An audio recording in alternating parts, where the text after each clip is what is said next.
The media is among Russia's targets in this war. This TV tower in the Ukrainian capital, Kiev, was bombed. Evgeny Sakun was among those killed. He's the first journalist reported to have died in this conflict. And this war and the information war that's come with it are placing differing demands on the media in Ukraine, the West, and in Russia, where a further crackdown is happening. Some independent media, like Echo, Moskvy Radio, have been taken off air. And the state media watchdog is telling media covering the conflict they're obliged to use information and data received by them only from official Russian sources, which leads the Moscow correspondent of The Guardian to describe a de facto military censorship over its invasion of Ukraine, and that there's a ban on words like war, invasion or attack. And I wanted to look at the media dimension of this war through the experiences of 7 people. The first is Ivan Kolpakov. He's editor-in-chief of Meduza. It's an independent Russian news outlet which publishes via Latvia. Meduza in April 2021 was marked as a foreign agent in Russia, and it was a very challenging time for our editorial staff. And a lot of other media outlets were also labeled as a foreign agents. But now they are just directly blocking the websites, and they are now using Roskomnadzor as a real censorship department of Russian state. I don't think that we have much time left, to be honest, in the country. I think that we're going to be blocked in a few days, maybe in a few hours. Also covering this war is Olga Malchevska from BBC Ukrainian. Until recently, she was in Kiev, but she's now in London. And on Friday, she found out that her family's home in Kiev had been destroyed. I went to the official sources, to other sources, to verify the pictures. And only when I got the confirmation that there was definitely that address, and when I got that confirmation from the official Ukrainian emergency service, and also when I saw the same kind of footage from my neighbors, I was able to say that yes, that is that particular building. So, and I'm describing that to let you know that that procedure is the same for all our BBC Ukrainian journalists. So if we emotionally know, let's say, that object was targeted or that person was targeted, unfortunately, we do verify it from several sources, and we do not report anything emotionally. We've heard from a Ukrainian and a Russian journalist. Next, let's hear from Western journalists covering this conflict. For the media show on Radio 4, I asked Lindsay Hilsum of Channel 4 News to record her thoughts. This is what she sent from eastern Ukraine. I think that in any war zone, you can't tell the big picture when you're right in it. You can only know what you've seen and what people around you have told you. But I think it's tremendously important to put that into some kind of historical context. Because if you don't put it into a historical context, well, it's just meaningless, isn't it? It's just people being horrible to each other. It's just cruelty.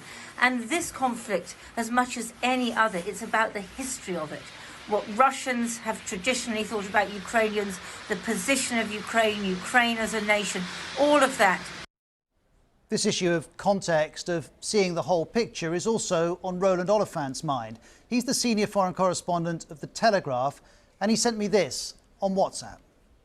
I always tell people that war reporting, in a way, is the easiest kinds of journalism, because in a way it's kind of effortless. All you've got to do, go somewhere, see what's happening, talk to people, write it down, bang, there's your story. The flip side of that, which I really feel in this conflict, is that you're a tiny cog in an absolutely enormous machine, and you can see and know very little. People talk about the first draft of history. Pompous journalists like to talk about the first draft of history. It's not. If it is, it's a very whole draft, because you don't know what's going on. You can only, your line of sight is very limited. I haven't seen a single Russian soldier yet. I've been close to them. I've heard them firing their guns. I've heard their cannons and their artillery. I haven't seen a single Russian. Often when I'm in a place, all I know is that explosions are occurring, or people are running, or that people are scared. Those people often don't know any more than I know. Also in Ukraine is The Guardian's Luke Harding. Here he reflects on the challenges of reporting this war. the day the invasion started, I just went to Kiev's Independence Square and I did the most basic journalistic exercise. I did Vox Pops. I talked to people about how they felt. Amazingly, there was a coffee bar which was open, and I talked to people who about their feelings and their expectations. And just on the logistics, it's true. I mean, half of your brain is dealing with trying to get the story out as accurately and as well and as compassionately as possible to tell human stories and I guess to bear witness to what's going on. But the other half is worrying, excuse me, about security, about fixes, about roads in a constantly shifting position where Russia is advancing and a roadblock that was okay 2 hours ago may not be okay 2 hours later. So it's uniquely challenging, but I'm very glad I'm here. Luke Harding is in Lviv in the west. The BBC's Clyde Myrie is in Kiev at the moment. You may have seen his thoughts on the war being widely shared. None of us are forced to come here. It's part of our job. We all feel that we want to tell the story of this war and tell it accurately and fairly. And that is really important because there is so much, I was going to use the word crap, but I might as well. There is so much crap out there that is misinformation, propaganda, nonsense. And that challenge of sifting through what's true and what isn't is there for journalists, but it's there for all Russians and all Ukrainians too. And in Russia, TV remains a vital communication tool. Here's Ivan Kolpakov again. Since the Kremlin has controls 80 or 90% of the market, they can easily create a fake picture of reality. That's why so many people within Russia, unfortunately, I wouldn't say support, but I would say indifferent about what's going on in Ukraine. And we know that many Russians watch and believe what state TV reports. My colleague Steve Rosenberg visited one Moscow resident, Valentina. A lot of what they say on TV, it's truth. It's true. How do you know?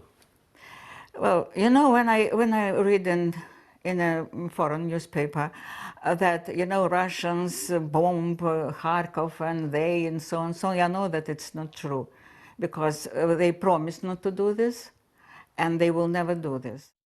And so we see both sides of this conflict communicating with their own people and with the world. And of course, for Russian and Ukrainian journalists, this is intensely personal, as I heard in this exchange on the media show, because Ivan Kolpakov wanted to make this point. It's horrible, and it is also one of the results. It is also one of the results of this, this situation with independent media. And I'm not sure that I will be able to say that. I think we all have to. It is a necessary thing to say if you're a Russian journalist or anyone from Russia right now. I want to say sorry to my Ukrainian colleagues. I feel terrible personally. I'm broken, and I'm angry about Russian authorities. I think it is a real catastrophe for Russia, and I'm really sorry that we didn't stop Russian authorities from doing that. To which Olga Malchevska from BBC Ukrainian offered this reply. Obviously sending lots of empathy to you, but obviously the biggest, lots of love goes to all the colleagues who are in Ukraine and all the people in Ukraine. And unfortunately, I must add that as far as we get in our reports from the ground, not all the Russian audience can go in line with what Ivan said. And that is something very heartbroken for us to hear.